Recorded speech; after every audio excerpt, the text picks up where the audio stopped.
Hi, I'm Miss Golemi, and I'm reading the 7th chapter of The World According to Humphrey.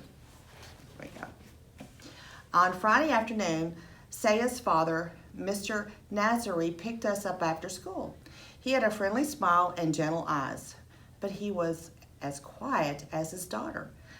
Saya lived in a tall building, so Mr. Nazari carried my cage up 1, 2, 3 flights of stairs to their clean and quiet apartment. Mrs. Nazari opened the door for us. She spoke to her husband and daughter, but I couldn't exactly understand what they were saying. Hummy, in a little voice called out. Saeed's little brother, Derek, toddled toward the door to greet me. Say Humphrey, Saeed gently corrected him. Hummy, he said.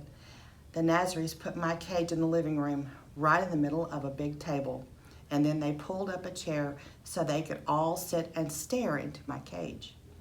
It seemed as if they were waiting for something to happen, so I decided to give them a show. First, I spun my wheel for a little while, then I climbed up the side of the cage and dived down into a pile of soft paper. They were obviously impressed with my performance as they talked quietly. The funny thing is, I couldn't understand a word they were saying. No wonder Saeed got 100 on her vocabulary test. She and her family knew a lot more words than I did. They finally went into the kitchen to eat dinner. Later, while the rest of the family watched television, Saeed's mother quietly sat by my cage, watching me. She seemed nice. Eventually, it was bedtime for the Nazaris, but after the lights were out, Saeed slipped out of her room and came back to my cage and whispered to me. I couldn't understand her again. Now, you know my secret, Humphrey, she whispered. My family doesn't speak English. Well, my dad does a little, but he's shy about it. Mom hasn't learned any English at all, and Derek's too little. I understand, I squeaked. That's why I don't like to talk in class, she explained. I don't talk like other kids. I'm afraid they'll laugh at my accent. That's what happened to me when I was little. But you don't sound different, I frantically squeaked. I understand you just fine. Unfortunately, she didn't understand me. All she heard was squeak, squeak, squeak. I guess maybe I have an accent too.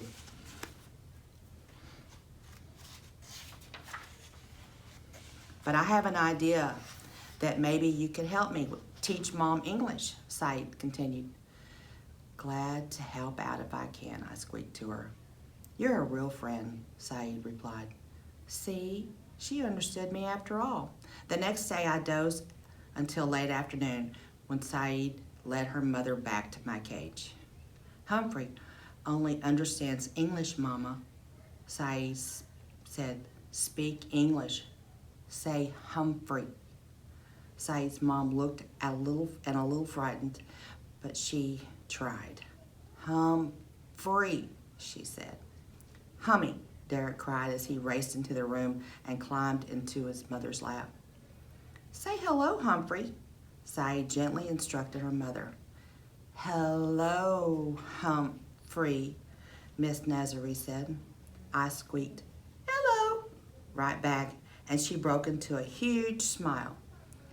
Hello, she said. Good job, I said. Well, things went swimmingly from then on.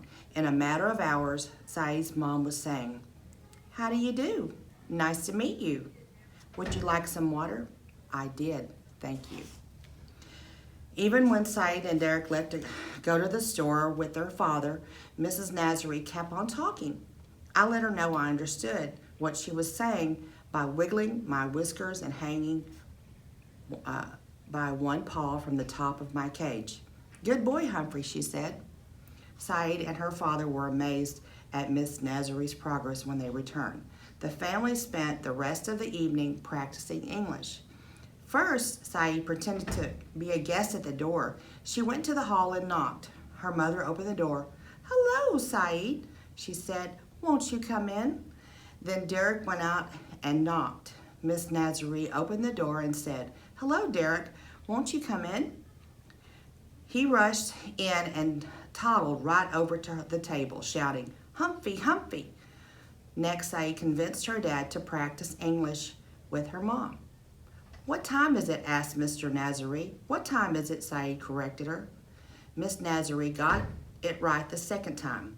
Then Dad looked at his watch. 7:15, he answered. "Would you like some tea?" Miss Nazarene asked. "Yes, please. I would like some tea," Miss Nazarene answered. Guess what?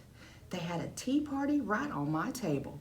As a reward for all their hard work, I spun my wheel as fast as my legs would go, and they all cheered. Later, after the lights were out, Saeed slipped out of her room to talk to me again. "Thank you, Humphrey," she whispered. "My mom says she's ready to go to English class now, but I wish you were the teacher." "So do I," squeaked. I squeaked, and I meant it. There were more English lessons on Sunday, and Saeed showed Derek how to clean out my cage. Suddenly, the boy began to giggle. "Humphrey poop," he yelled. His English was improving too. On Sunday night, Saeed gathered her family together again. "I want to teach you the American song," she said. Then she opened her mouth and began to sing. "Oh, say, can you see by the dawn's early light?" I stood up, just like we do in the classroom when the Star-Spangled Banner was being sung, but I'd never heard it sung like that before. Saeed had the most beautiful voice in the world. It was like a gentle breeze. No rippling waters. No, it was beautiful. If only your classmates in room 26 could hear her, which gave me the start of another idea. But I didn't have time to think much at all, because soon the whole family was singing the Star-Spangled Banner, and I squeaked right along with them, even on those high notes. When we got back to school on Monday morning, though I was a little disappointed, Mrs. Brisbane asked Saeed how things went over the weekend. "Fine," said Saeed, and nothing more.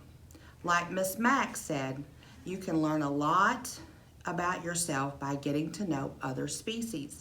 But boy, sometimes it's a lot of work.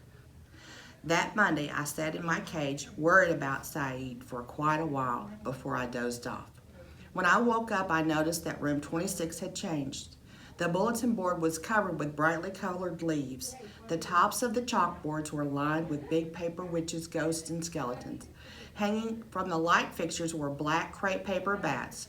Then I looked right to my right and gasped. A horrible, huge, orange face with an evil grin was staring directly at me. I jumped back and my heart was pounding.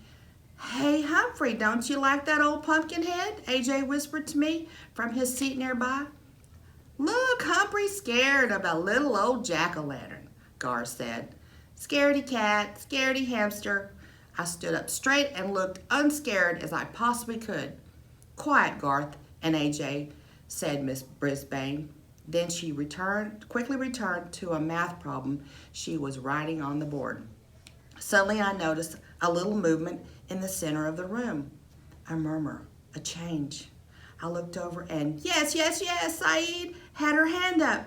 Everyone noticed it except Miss Brisbane, who called her back to the rest of us. "Miss Brisbane," Heidi called out. Without turning, the teacher said, "Raise your hand, Heidi." Now Heidi had her hand raised as well as Saeed. "Well, what is it?" Miss Brisbane turned to face the class, and she was obviously surprised at what she saw. "Yes, Saeed?" she said. In a loud, clear voice, Saeed said, "May I move the pumpkin away from Humphrey's cage?" Miss Brisbane looked at Saeed to the cage and back. "Yes, I guess it's a little close. Thank you, Saeed."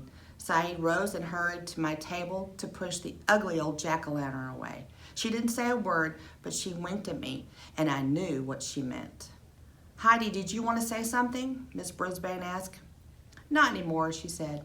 Everything went back to normal until the bell rang for recess. As my classmates all scattered and ran towards the door, Garth paused by my cage. "Scaredy cat," he muttered. Then he moved the pumpkin right up against my cage again. I puffed up my cheeks as big as I could get them. It was going to be a very long day. Tip 7. When humans feel intimidated, they often puff up their cheeks. That was all of chapter 7.